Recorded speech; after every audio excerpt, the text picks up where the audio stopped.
یہ کہانی جاپان کے ایک فوجی کیمپ میں رہائش پذیر ایک فوجی افسر دیجا کی ہے۔ اس کیمپ کو کیمپ زاما کے نام سے جانا جاتا تھا۔ دیجا اپنی کہانی سناتے ہوئے بتاتا ہے کہ سن 1987 سے سن 1994 تک میں ماگا مہیارا ہاؤسنگ اڈے میں مقیم رہا۔ میں یہاں کیمپ زاما کی 69ویں فنانس میں کام کرتا تھا۔ یہاں کام کرتے ہوئے مجھے کئی مرتبہ ایسا لگا کہ جیسے میں تنہا نہیں ہوں، میرے ساتھ کوئی نہ کوئی ہے، حالانکہ مجھے کبھی کوئی نظر نہیں آیا۔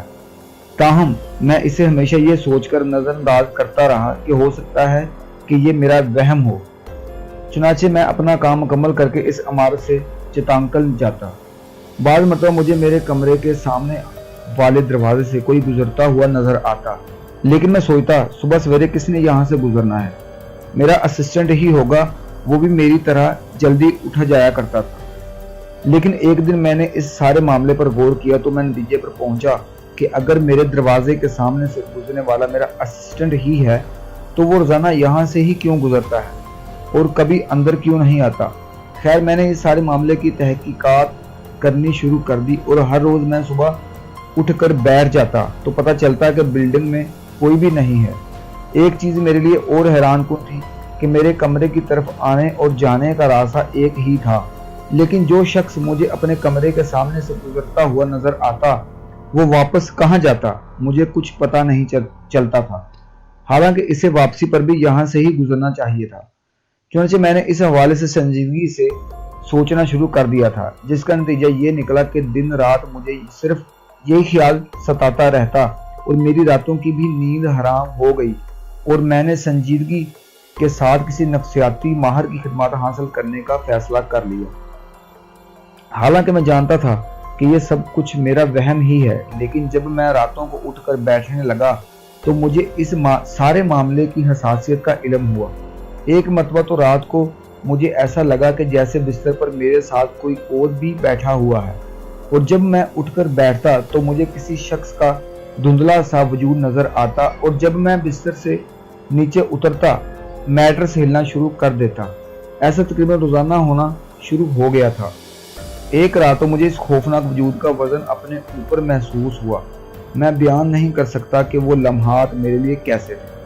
پہلے تو میں یہی سمجھتا رہا کہ جیسے میں کوئی خواب دیکھ رہا ہوں، لیکن جب مجھے احساس ہوا کہ میں تو جاگ رہا ہوں تو فوراً کمرے سے چیخیں مارتا ہوا نکل گیا۔ میں نے اس حوالے سے تقریباً اپنے تمام دوستوں سے بات کی، سب نے کہا تم نے ضرور خواب دیکھا ہوگا۔ اس کے بعد میں نے ایک تھنٹی پڑھی اور اس میں وہ سب کچھ ویسے تھا جیسے میرے ساتھ ہوا۔ میں نے کافی عرصے تک خاموشی اختیار کر لی۔ اس کے بعد میری ملاقات اپنے بہترین دوست اور اس کے بیٹے سے ہوئی۔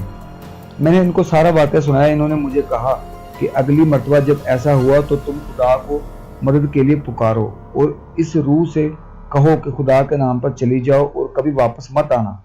میں نے بالکل اسی طرح کیا اور تقریباً ہر رات کو یہی عمل دہرایا۔ اس کا نتیجہ یہ نکلا کہ اس روح نے آنا چھوڑ دیا۔ دوسرا واقعہ ایک قصے کا ہے۔ یہ قصہ انگلینڈ کے ایک چھوٹے سے قصبے کا ہے۔ ایڈورڈ یہاں کا رہائشی ہے اور وہ بتاتا ہے کہ میں 20 سال کا تھا اور اپنی دادی کے گھر میں اپنے والدین، چھوٹی بہن اور خالہ کے ہمراہ رہتا تھا۔ ہمیں یہاں آئے ہوئے ابھی کچھ ہی عرصہ ہوا تھا۔ جب میں تقریباً 2.5 سال کا تھا تو میرے والدین اور 3 دوسرے قریبی عزیز ایک چھوٹے سے گھر میں رہتے تھے۔ میری والدہ مجھے بتاتی ہے کہ اس گھر میں ایک ملاح کی روح تھی، اور جب بھی میری والدہ کپڑے دھوتی تو وہ انہیں مارتا، جس کی وجہ سے ان کے ہاتھ پر زخم آ جاتے۔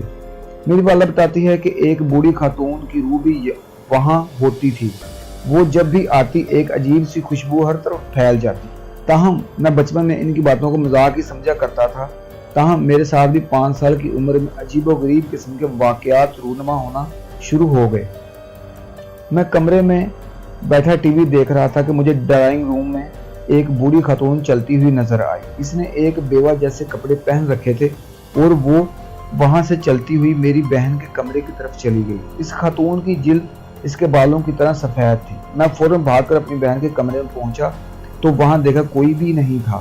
میری والدہ بھی میرے ساتھ ٹی وی دیکھ رہی تھی، لیکن انہوں نے کسی کو نہیں دیکھا۔ لیکن انہوں نے کافی سالوں بعد مجھے بتایا کہ وہ ایک مقتولہ دلہن کی روح تھی جو ہمارے گھر آئی۔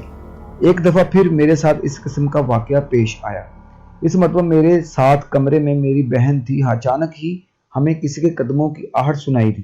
تاہم میرا خیال تھا کہ جیسے ہمارے والد باورچی خانے کی طرف گئے ہوں۔ پھر ہم دونوں نے اپنے والد جیسا ہی ایک عکس دیکھا، حالانکہ وہ ایک سایہ تھا، لیکن ہم اس بات پر متفق تھے کہ وہ ہمارے والد کا عکس تھا۔ اس کے بعد میں باتھ روم میں تھا، جب وہاں سے نکلا تو ایک لڑکے کا عکس بھاگتا ہوا نظر آیا۔ میں سمجھا کہ شاید میری بہن ہے۔ میں نے آواز دی، تاہم کوئی جواب نہیں آیا۔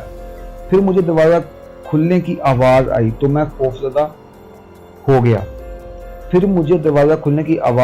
کافی زیادہ خوفزدہ ہو گیا۔ میں نے اپنی بہن کا نام چیخ چیخ کر پکارنا شروع کر دیا۔ وہ بھاگ کر آئی، میرے والد بھی پریشان ہو گئے۔ میری بہن بولی کہ میں تو باورچی خانے سے آئی ہوں۔ اس نے مجھے پہلے بتا رکھا تھا کہ باتھ روم کی طرف ایک لڑکے کی روح ہے، اور اگر آپ دروازہ تھوڑا سا کھلا رکھیں تو وہ زوردار دھماکے سے اسے بند کر دیتا ہے۔ اس کے علاوہ مجھے بہت سے لوگ اپنی بند آنکھوں کے ارد گرد نظر آتے، لیکن جب آنکھیں کھولتا تو وہ غائب ہو جاتے۔ مجھے بعض اوقات کوئی پکارتا بھی رہتا، حالانکہ گھر میں کوئی بھی نہیں ہوتا تھا۔ لیکن جب سے ہم اس نئے گھر میں منتقل ہوئے تھے، اس قسم کے واقعات کم نہیں بلکہ ختم ہی ہو گئے تھے۔